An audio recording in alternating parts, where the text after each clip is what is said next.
Jangan lupa tekan tombol subscribe dan tombol lonceng untuk mendapatkan notifikasi video yang terbaru.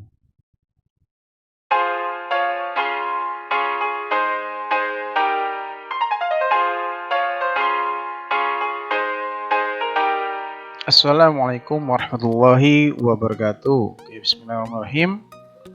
Hari ini kita akan melanjutkan tentang masih pendahuluan tentang pemodelan.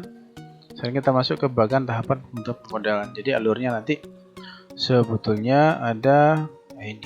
Kita permasalahan nyata dulu, kemudian dibentuk karakteristiknya, kemudian formulasi model matematika, dianalisis, ya, kemudian validasi, kemudian jika kurang sesuai modelnya maka kembali lagi ke karakteristik masalah. Jadi nggak hanya harus satu kali jalan selesai ya, kadang harus memang setelah diformulasikan, dianalisis, divalidasi, nanti kurang cocok bakal dibalik lagi, ada dibenerin lagi, diformulasi lagi, dan seterusnya. Modelnya memadai, maka kemudian di sini nanti diinterpretasi. Ya, ini merupakan solusi matematika. Model matematika menjadi solusi matematika. Kemudian secara umum bagannya bisa kita tampilkan seperti ini. Ya, ada masalah nyata, kemudian dapat model matematik dengan langkah 6 tadi itu ya. Karakteristiknya, kemudian formulasinya, kemudian dianalisis, setelah dianalisis kemudian divalidasi. Kalau belum, balik lagi ke model matematik hingga dapat model matematik, solusi model, kemudian interpretasi ke solusi masalah. Atau ini juga bisa langkah ke sini langsung solusi masalah. Kadang untuk mendapatkan model matematik kemudian kita cari solusi dari model matematiknya, kemudian interpretasi ke solusi masalah. Ya, jadi dari sini masalah nyata ini banyak ya, berkaitan dengan matematika, bisa berkaitan tentang biologi, bisa. Maka biasanya kalau biologi mengenal persamaan diferensial, fisika, teknik, ya. Ini kaitannya menggunakan persamaan diferensial ataupun integral.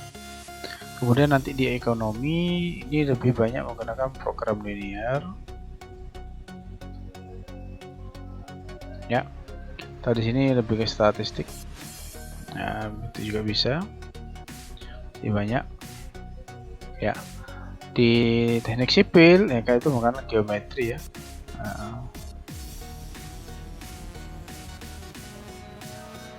Oke. Nah dari sini, dari masalah-masalah yang ada, nah dia kategorinya apa? Apakah masuk ke biologi? Ini juga bisa kesehatan, juga bisa. Farmasi, banyak ya, bisa dikaitkan dengan matematika semuanya. Ya, ataupun yang survei-survei juga bisa. Artinya gini, kita buat modelnya, ya. Kita buat modelnya itu kita tinjau dulu dari masalahnya, nyatanya. Kemudian lihat karakteristik masalahnya. Dia berkenaan bidang apa? Kemudian apa saja yang berkaitan dengan bidang tersebut? Apa saja yang berkaitan dengan masalah tersebut? Kita data dulu semuanya.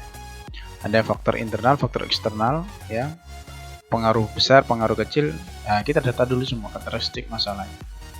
Kemudian nanti dari situ kita bisa mau digambarkan secara luas modelnya atau disederhanakan. Artinya model yang bagus adalah model yang bagus bisa menginterpretasikan interpretasi masalah nyata.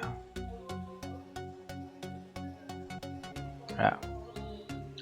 Kemudian setelah kita tahu karakteristiknya ya, kemudian kita akan formulasi keterkaitan dari karakteristik masalah itu. Kita formulasi hubungan-hubungannya. Kemudian di sini jelas ya kita menggunakan konsep matematisnya apa. Kemudian kita formulasikan model tersebut, kehubungannya, keterkaitannya antara variabel-variabel, parameter hingga konstanta yang ada. Kemudian dianalisis, ya, dianalisis formulasi yang sudah dibentuk. kemudian validasi. Ini validasi perlu diuji coba dulu. Biasanya kalau untuk yang obat ya, sepengalaman kami ketika di Jogja ini begini, misalkan kita mau bicara tentang obat, ini ada suatu penyakit,